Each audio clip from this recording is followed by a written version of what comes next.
Anybody heard of this cognitive debt study that MIT did? Essentially, it said if a young person uses ChatGPT to fully do an essay for them in 20 minutes, they do not remember anything about the essay. So, and I think the thing that has really stuck out to people is like it's seeming like, oh my God, Gen AI is only going to be bad for learning. But I want us to kind of dive into it slightly more because that's essentially the same thing as going to an essay mill and asking someone else to write your essay. It would be very similar to offloading to a human as offloading to ChatGPT. But what they did find, and I think this is really interesting, is that when students pre-wrote their essay and then used generative AI, they actually did better, meaning their cognitive lift was higher, their recall was higher, their sense of ownership was higher.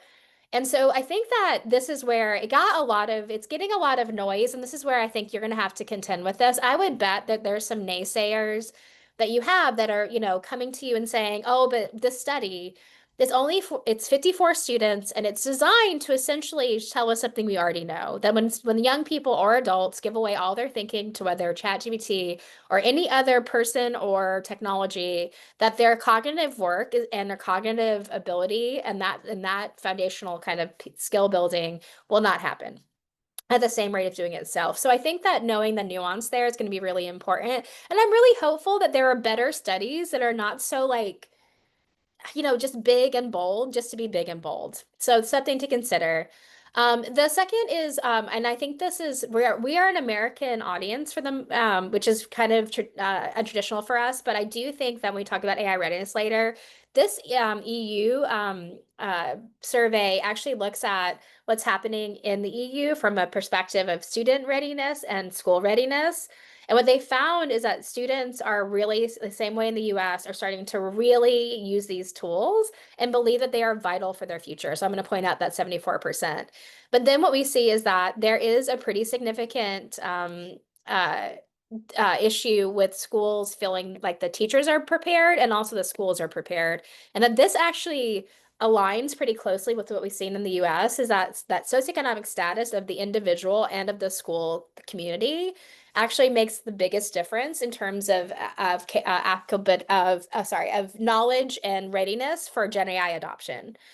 So this is going to be something that is really important to think about. It is mirrored in what we see today. So when we talk about that AI readiness piece later, the idea that students are using these tools with no AI literacy in place for the most part, and schools and teachers are behind, and then specifically more behind in lower income areas, I think is something that we should be cognizant of. A couple other things I'm going to put in. I'm just going to put two more. This anthropic research is interesting if you're interested in alignment or the idea that generative AI will actually align to human values and worth. But I'm going to point out two things. A couple of things. OpenAI has actually, I know that a lot of organizations are blocking Fireflies and Otter. Has anybody blocked Firefly or Otter as like because of like meeting notes? I know that a lot of school districts and some higher education institutions are. They're doing that for a couple of reasons. One, potentially because of the Freedom of Information Act, of having everything being recorded, as well as COPA and FERPA.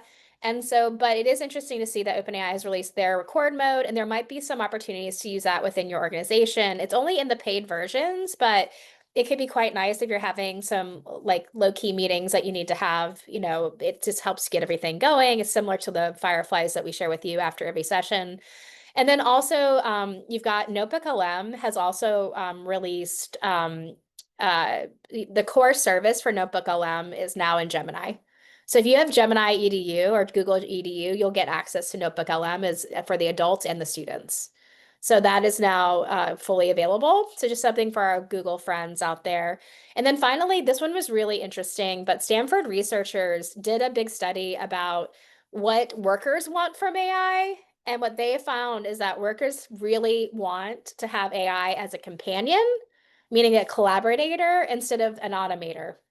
That they would much prefer the same thing as teachers, that AI is not making final decisions and are replacing job functions outside of low admin skills, like kind of like think about like, attendance, for example. Attendance is a relatively low risk thing. It's, can be done by AI. And that's what workers are more interested in doing, but they are really interested in collaboration and human oversight over replacement. And so I think this is something that can be quite interesting as a conversation starter within your your organizations. It could be a great reading. It could be something you could do with students as well. I think it's a really strong piece of work, a strong piece of research that could lead to some really good conversations.